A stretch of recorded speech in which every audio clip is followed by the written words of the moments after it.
क्या छठी मैया से मांगा? देखिए, बिना मांगे छठी मैया ने इतना कुछ दिया है।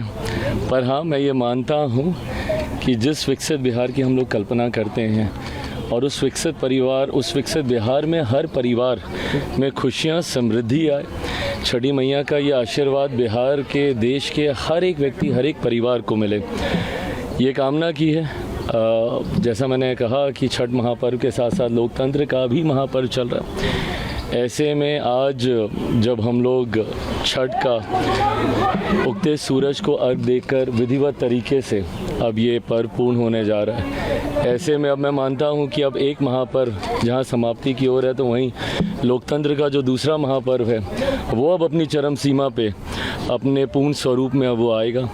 आज से ही अब हम लोग एकदम प्रचंड प्रचार की अब हम लोग शुरुआत करेंगे और मैं मानता हूं कि ये एक शुभ संकेत है कि लोकतंत्र के महापर्व के बीच में छठी मैया का आशीर्वाद सबको मिला, पूरे प्रदेश को मिला। जो भी परिणाम आएंगे, मानता हूं कि हम लोग के पक्ष में आएंगे, पर वो परिणाम बिहार वासियों के लिए सुखद होंगे। महागठबंधन आज मैनिफेस्टो जारी कर रहा है और कई सारी घोषणाएं तेजस्वी यादव ने की हैं, उन तमाम चीज़ों को एक तरह से उसमें शामिल किया जा रहा है। क्या लगता है कि ये कहीं ना कहीं सेटबैक है एनडीए के लिए? कोई सेटबैक नहीं है, करें, घोषणाएं करने में क्या जाता है। जिसको सरकार में ही नहीं आना वो जितनी बड़ी घोषणाएं करते, बट उन घोषणाओं का आधार क्या है? एक तरफ आप बोलते हैं आपकी सबसे बड़ी घोषणाओं में से एक कि हर परिवार को हम सरकारी नौकरी देंगे। प्रभु, बिहार का बजट ही कितना है? 3-3.25 लाख करोड़ का बजट है। अगर आप बेयर मिनिमम सैलरी भी अगर आप कैलकुलेट करेंगे तो भी आपको लगभग 2.5-3 करोड़ परिवारों को सरकारी नौकरी देने में कम से कम 7 से 9 लाख करोड़ का आपको बजट चाहिए। कहाँ से आएगा वो बजट?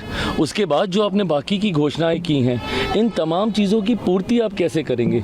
मैनिफेस्टो जब वो निकाल रहे हैं तो उसमें ये भी तो बताएं कि रास्ता क्या है, राजस्व कैसे मेरे राज्य का बढ़ाने की आप सोच रख रहे हैं, रेवेन्यू जनरेशन कैसे? जब तक रेवेन्यू जनरेशन नहीं होगा आपके वादों के कोई मायने नहीं है। और ये बात आपको भी पता है, मतलब नेता प्रतिपक्ष को पता है कि वो सत्ता में उनको आना नहीं है, तो झूठ बोलने में क्या जाता है, बड़े बड़े वादे करने में क्या जाता है, पूरा तो उनको करना नहीं है। रहे कि विजन आप लोग कॉपी कर लेंगे इसलिए नहीं बता रहे।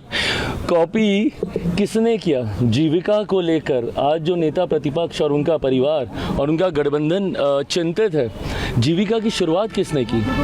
2005 से पहले जब तक एनडीए की सरकार बिहार में नहीं आई थी, मुख्यमंत्री नीतीश कुमार जी के नेतृत्व में कोई जीविका को जान रहा था? इस शब्द को कोई जान रहा था? तो जिन्होंने उसका इजाद किया, आज उन्हीं की चिंता करके तो नकल कौन कर रहा है? वो कर रहे हैं कि हम कर रहे हैं? कल तेजस्वी से फेसबुक लाइव आए थे, उन्होंने कहा कि अगले छठ तक जो है पलायन, बेरोजगारी, इसके लिए बिहार के लोगों को बाहर नहीं जाना पड़ेगा। बिल्कुल अच्छी बात है, ये उनको आत्ममंथन करना चाहिए क्योंकि कारण भी वो और उनका परिवार ही रहा है। 90 के दशक से पहले इस तरीके से पलायन नहीं होता था।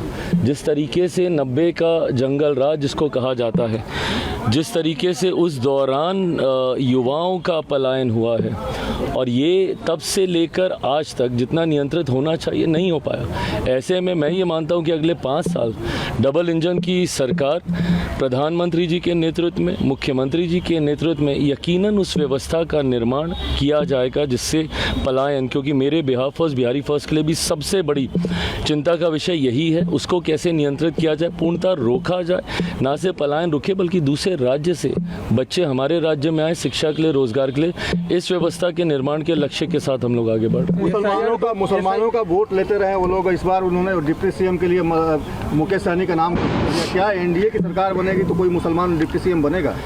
भाई, हम लोगों के ऊपर तो ये प्रश्न तब आएगा जब हम लोग डिप्टी सीएम की हम लोग बात कर रहे हैं। बात तो आप कर रहे हैं ना। एक तरफ आपने घोषणा की है एक डिप्टी सीएम की, हम लोग तो नहीं कर रहे ऐसी कोई घोषणा। हम लोग तो ये मानते हैं कि जब सत्ता में हम लोग आएंगे, हर किसी के सामर्थ्य के आधार पर हर किसी का रिप्रेजेंटेशन हो, इसके लिए हर दल प्रतिबद्ध है। हैविंग सेड दैट, आज की तारीख में जब आप सीने पे तमगे की तरह लगा के घूमते हैं मुसलमान और यादव MY समीकरण को, तो ऐसे में जब आप यादवों का जिक्र करते हैं तो पूरा यादव सिर्फ एक परिवार में सीमित होकर रह जाता है। इनको अपने परिवार के बाहर कोई दूसरा सक्षम, कोई सामर्थ्यवादी, कोई इनको यादव इनको नहीं दिखता है। अगर आदरणीय लालू जी जेल जाएंगे तो उनकी अर्धांगिनी बनेंगी, अगर वो उनका नहीं रहेगा कार्यकाल तो उनकी अगली पीढ़ी में उनके सुपुत्री बनेंगे। मतलब यादवों में और कोई नहीं है पूरे प्रदेश भर में। और जब मुसलमानों की बात करेंगे तो उनको तो वो रिप्रेजेंटेशन भी ये लोग नहीं देंगे, क्योंकि मुसलमानों को इनको सिर्फ वोट बैंक बना के रखना है। ये सवाल आपसे इसलिए पूछे जाते हैं क्योंकि आप एमवाई समीकरण की बात करते हैं। मेरे एमवाई समीकरण में सांप्रदायिकता और जातीयता नहीं है। मेरे एमवाई समीकरण में देश की नहीं दुनिया की आधी आबादी महिलाएं हैं, और वाई समीकरण में बिहार की नहीं हमारे देश की सबसे बड़ी आबादी युवा हैं। सर बट इंडिया गठबंधन में भी तो माइनॉरिटी को उतनी सीटें नहीं मिली। आपकी पार्टी ने 1 दी है, बीजेपी ने तो दी ही नहीं है, और जेडीयू ने 9 के लगभग शायद दिया है। प्रभु हमने कम से कम दी तो, क्योंकि इस गठबंधन के बारे में, एनडीए के बारे में कहा जाता है कि मुसलमान हम लोग को वोट नहीं करता, मुसलमान हम लोग के साथ, ये एक नैरेटिव सेड अनसेड वे में विपक्ष ने पूरी तरह